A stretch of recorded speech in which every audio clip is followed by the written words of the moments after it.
Let's go back. Players of the week. Obviously, Justin Jackson on offense. What a great game he had. And, just, again, a difference-making play there in overtime. Defensively, Nate Hall. I mean, he was everywhere. He had 5 third-down stops, a big fourth-down stop, tipped a pass that we probably should have intercepted. Really active game. That's 2 weeks in a row now. Nate's played really well. Big playmaker on offense was Jeremy Larkin. You just see him getting better and better each week. And then defensively was Joe Gaziano with those 2 big sacks. Hunter Nicewander, our specialist of the week, with a 49-yard punt in a something roll. And then practice players were Corey Acker, Joe Spivak on defense, and Joey Bergen on special teams. Looking ahead to the game plan, an outstanding football team. No surprise to us that Coach D'Antonio with staff and young men have, turned things back around. Again, right back in the top 20. 6-1 overall, losing to a top team in Notre Dame. Just really been impressed when you pop on the tape in all 3 phases, and going to need a great week of prep and a great performance by us. Need to be more consistent across the board for us to be able to compete. So should be a heck of a challenge for us. So with that, how about some questions? When you went back and watched Justin's play in overtime on tape, can you kind of talk through what all took place there to make that play work? Well, I think it was a really good call by Mick to start off with. They were a little bit misaligned. It looked like they were getting into their man-free concept, and their linebacker that I think they were combo in the back got him in the box late, and then we kind of went back out where he was coming from. So we had a chance for the completion right off the gate, and then now he's panicking, driving inside out to make that tackle, and in space I'll take Justin in that time period any day of the week. So. And then he just willed his way down to the goal line. I thought on the next play, I thought he scored. Again, watching the TV or watching the coach's copy, I still think he scored on the next play. But just a great all-around individual performance. I thought it was a heck of a catch, too. The ball was a little high and outside, and really good catch by him.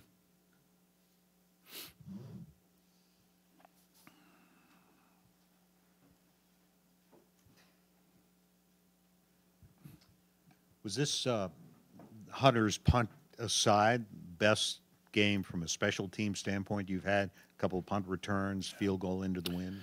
Yeah, great field goal by Charlie. I was talking to him today about some things. He's like, "Wow, that wind was pretty strong, wasn't it?" I was like, "Yeah, it was. It started picking up there in the fourth quarter, especially too." So I thought he handled his day really well, 3 for 3. Tyler was great snapping. Hunter, solid day punting. Probably like the one back into the wind. And I thought it was a tough day to catch the ball. Both sides, our 2 returners and their return man. It was really challenging. And then you couple that with the low October sun and an 11 o'clock kick. and that wind, it was not easy. So to get 2 explosive plays was big. To get an 80-yard punt was huge. And I thought their kickoff return was really good, solid too. And for our coverage unit, we gave up probably maybe 6-7 extra yards we needed to, but thought we were pretty good all day. Coach, in terms of Michigan State bouncing back this year, what are the things when you look at them that really stand out and maybe separate them from last year when they had it? Well, I think they're executing. You see cohesiveness. Lewerke's obviously now their quarterback, and they don't have the quarterback flux that they had a year ago. They're running the ball. They got really talented wide receivers, and and then up front they're really solid defensively.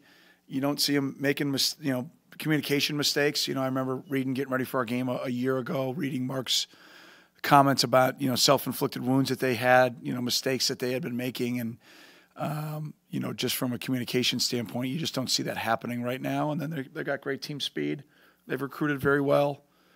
It's a team, take last year out of it, the last handful of years you could say have been as consistent as any program in the Big Ten. So great challenge for us, no doubt. Hey, Coach. How has the offensive line graded out these last couple of weeks? And what kind of development have you seen from the beginning of the year when they were drawing a lot of criticism? And, is the rotation nailed down now? Yeah, no, the rotation's not nailed down. I would say there's a handful of those guys that are play-to-play day-to-day. We're not playing consistent enough. When it comes back, I think to pad level, comes back to fundamentals, comes back to attitude. How would I grade them? We've won 2 games, so that's positive. I think we can still be a lot better. We can still be a lot better. And are we improved? Yeah, I think we're improved from where we were a few weeks ago, maybe a month ago. But I still think we need to be, and we should be a lot better. And I expect that we will be if we keep working. Coach, you talked to the team on Wednesday after practice, and you were very outspoken in a positive sense about the defensive line. Tell me about their improvement from early in the season. Seems like the entire defense, not just the D-line, is playing with a lot of confidence. Yeah. Tell me about how that's all now starting to develop. Well, I think it goes back to the way they're practicing, man. I mean, they're practicing really hard. I mean, it's. And you come out occasionally and you see. I mean, that it all starts with that group up front. I think Tyler Lancaster has really taken on that leadership role, and then Jordan's right there with him. That group, we're able to have a couple of different waves that are able to play, and we've got great confidence in everyone that's going out there on the field. See some young guys starting to come on a little bit. Sam Duke Miller is starting to really coming on a little bit. I like what I'm seeing from Ernest Brown. He's starting to really improve in practice, so it's getting him a role. We I think kind of take for granted a little bit with Alex Miller. He's a true sophomore, and he's playing a ton of ball for us. I think that group's definitely improving. The guy that we don't talk about a lot is Trent Goins. I thought Trent's played with a high motor, as we start and now get here to the back half of the season. I think those linebackers have fit well. I think when the D-line's maybe gotten reached or maybe out of a gap, our linebackers have made them right. And for the most part, we've tackled pretty solid here the last month, and that's going to continue to be a challenge, especially here against the Spartans.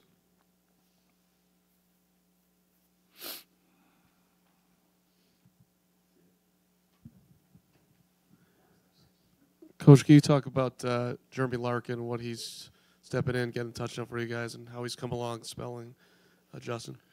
Well, he's won the backup role, and I think Johnny Moten's a really good player. I think he's a great football player. But, to Lark's credit, Johnny got a little dinged up earlier in the year, and Lark just jumped at that opportunity, and that's why you've seen him a little bit more.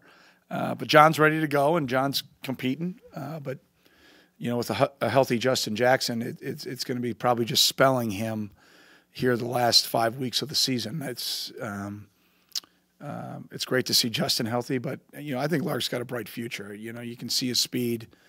He's got a great understanding and I think feel for our offense, and I just think the sky's the limit for him as he moves forward. I've made fun of Justin a lot. I'm like, you better keep getting yards.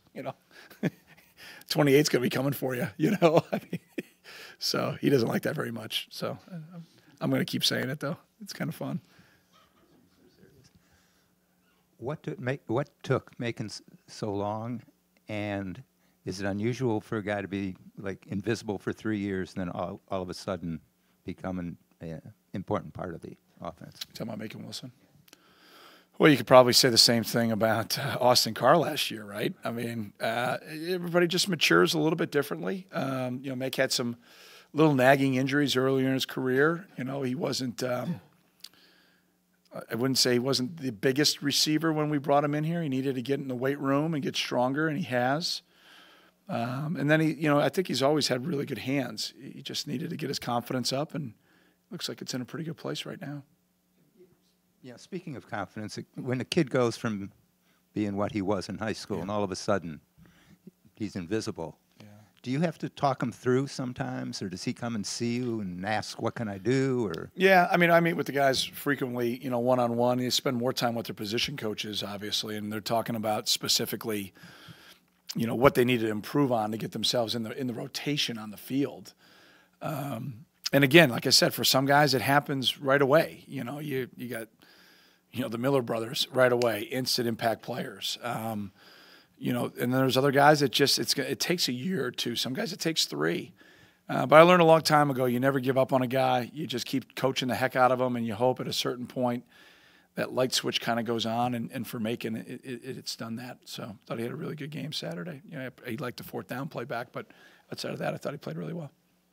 Since he's coming to talk later, when you get a player out of a school like Gilman in Baltimore, do you look for players like that? Because that's such a competitive environment he is in the entirety, not just. Yeah, that's a great school. I mean, no doubt. I mean, you look at our roster and you can see that, you know, there's no secret to where we go recruiting. And, you know, when you get outside of Chicagoland, you know, you can see specifically some of the high schools that have been in some of the areas, you know, in the DMV is one of the areas, especially now with Maryland and the Big Ten, you know, we've got to win on the academic guys there that fit our program.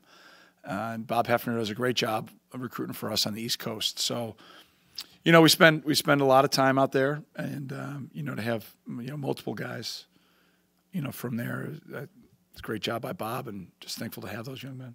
DMV is DC, Maryland, Virginia. There you go.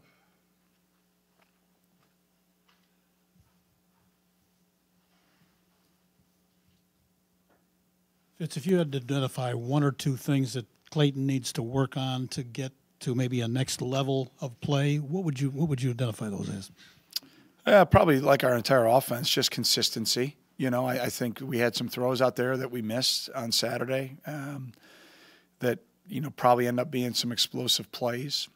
And, you know, it's, again, just footwork, fundamentals, you know, getting your shoulder tucked and pointing in the right direction. There were a couple throws that needed, you know, maybe a foot or two to the right or a foot or two to the left that, you know, now all of a sudden they end up being 5, 6, 7, 8 yard gains or maybe even some explosive plays. And when those fall for incompletions, you know, it's what a terrible game. Gosh, you know. So I judge quarterbacks by wins. You know, you need to win. You need to help our football team win. And you know, I thought some of the plays that he made down the stretch, especially in the second half, were the difference in us winning. I mean, that third and long play that he made when they're playing two-man, and you know, our O-line did a nice job protecting and getting the pocket, you know, really, I think, in a solid place. And there was a big hole up the middle for him to go make that play. It was big in the game. So just keep grinding and keep being consistent.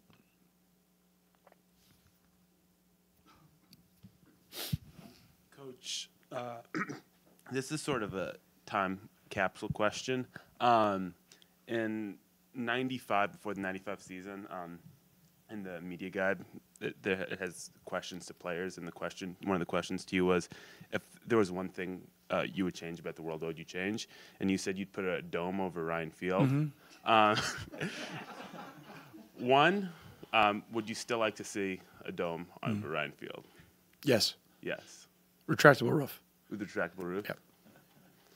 Do you think that'll ever happen? I don't know. Start a campaign. Let's go.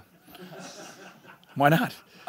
You have concerts and tractor pulls and wrestling matches, and, you know, it'd be cool. It'd be great. Huh? Well, definitely then. Absolutely. And second question, sticking with the Ryan Field. So there was the renovation for the 97 season that turned Dyke Stadium to Ryan Field. For those of us that weren't here for that, Were you born? Just barely. Okay. What was that? How transformative was that? What was the difference like between Dyke versus Ryan Field? Oh, night and day. You know, we had track around the field. Our locker room facility was in the stadium. We didn't have the end zone facility we have now. The press box, I think, was a double wide trailer, wasn't it? I mean, not much nicer than that. I don't think the elevator worked frequently, if I'm not mistaken. Anything else? I mean, what else am I missing? I don't know. Yeah, we had AstroTurf. Terrible, absolutely terrible tent in the end zone. Yeah, the purple party tent. Yeah, it was really bad. Pardon me? Yeah. A lot changed. Yeah, we sunk the floor, 10 feet, 12 feet, put grass in. You know, and then we'll get going on that once we get all this stuff done. We'll get back going on that. So, sounds good. Absolutely. Retractable roof. On a different note, we saw a lot of Alonzo Mayo on Saturday, and seems we'll be seeing more of him going forward. I mean, what allowed him to be in that role? He's healthy finally. You know, he wasn't healthy earlier in the year, so he was out of the mix in the competition to be able to play back there. He's played a lot of football for us, and we've got to continue to be consistent in the back end, and he's in a critical position for that. So that competition will continue to move forward. So you see guys like Trey still pushing for time there. It's not just going to be the two guys that we saw on Saturday taking all the reps.